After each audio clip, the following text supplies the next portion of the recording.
Just making a video on how to remove stickers from laptops and electronics.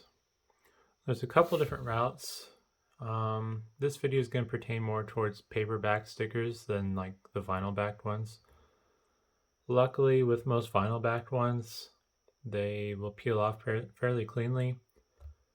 If they do leave an adhesive residue, some of this video actually will apply, but for the most part, any of the like vinyl backed stickers that I've dealt with, they usually just peel off clean.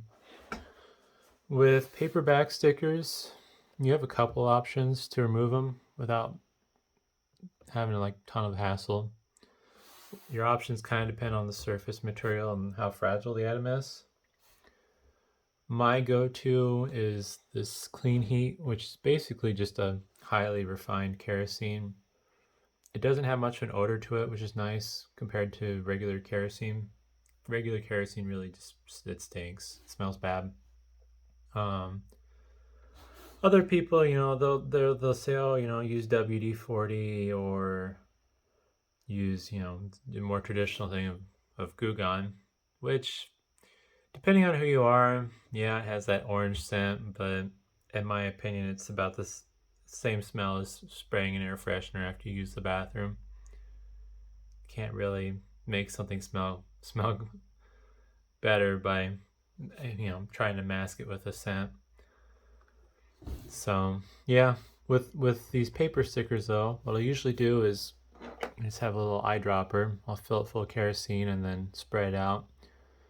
Usually you can tell when you have enough is when the paper starts changing color and you can see it soaking in. Having a little excess isn't a bad thing. The only problem is if you have it on a surface that's like slanted or curved, you run the risk of the kerosene running down the side. So in those cases, it might take multiple applications where you get it started, you get a little bit of kerosene on it, get it started to soak in, and then let it sit for a while and then add a little bit more. But luckily in the case of this laptop, the surface is flat, so I just covered it up real nice and then let it sit. So this has been sitting for a few minutes here. You can remove these stickers using heat, but it's not ideal in a lot of situations because like with this laptop lid, you have an LCD panel behind it, which is heat sensitive. Odds are, even with a heat gun, unless you're being really reckless, you're not gonna be able to dump enough heat into this laptop to hurt the panel. But I don't know, it's not great. There's no point in taking the risk. And even with other things like, let's say, textured plastics, if you use heat, the area that you heat with your heat gun, that texture is going to be ruined and you'll be able to tell. The average person probably won't notice, probably won't care, but it comes back down to the whole thing of why risk it. So once I let the kerosene sit for a while, I'll usually use my paper towel to wipe up the excess. And then from there, the sticker will peel off. These particular stickers, the adhesive is not very nice. There are some stickers where the adhesive will break down enough from the kerosene where I don't have to do any additional cleanup. But in this case, with these stickers, I do have to do some more cleanup. Once it's already saturated with kerosene, it's just a matter of wiping it off with your rag or paper towel. But let's say this is just leftover adhesive and it hadn't been soaked in kerosene. What I will do is I'll take some more kerosene. I don't need a lot since it's already wet, and I'll just put it on the surface, get it wet, let it sit. If it's really stubborn adhesive, you can take like your fingernail and just go over it and loosen it up, and then use your paper towel or rag to clean it up. It may take some persistence depending.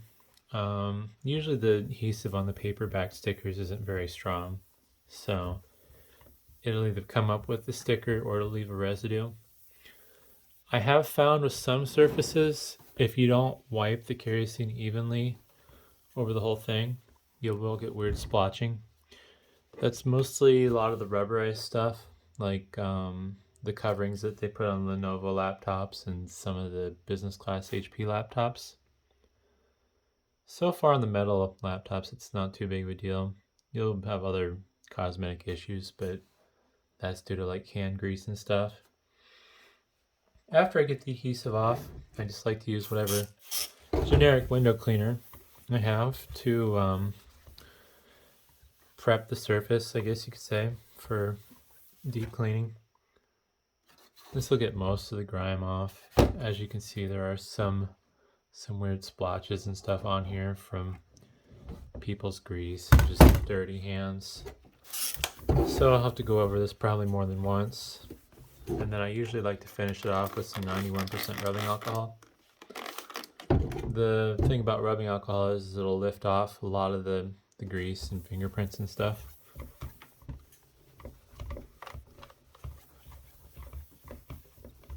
Let's see how that looks now.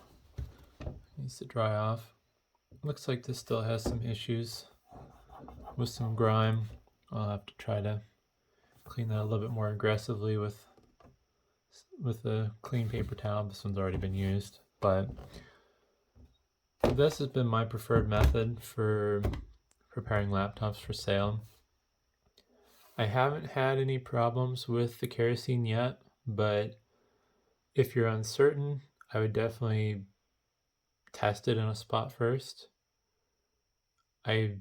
Unless like the surface finish is already failing, there's no reason why the kerosene should react to it from my experience. It does react a little with the rubberized finish, but I don't fully understand what's going on there, because usually the reaction that it does isn't anything permanent. Honestly, I've had more problems with the window cleaner and the rubbing alcohol messing up surface finishes, especially the window cleaner. I'm not sure why, but the window cleaner likes to eat through labels, which is odd. Like the service tag labels on laptops, it'll just take the finish off. And it's just bizarre.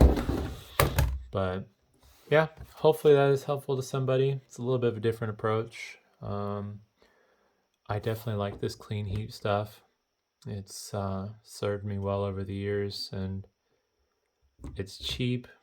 I don't buy it very often since this gallon jug will go a long way, but I think it's like less than $20 for a bottle. And you can't buy Goo Gone for anywhere near that for this level or this amount of quantity. But yeah, thanks for watching.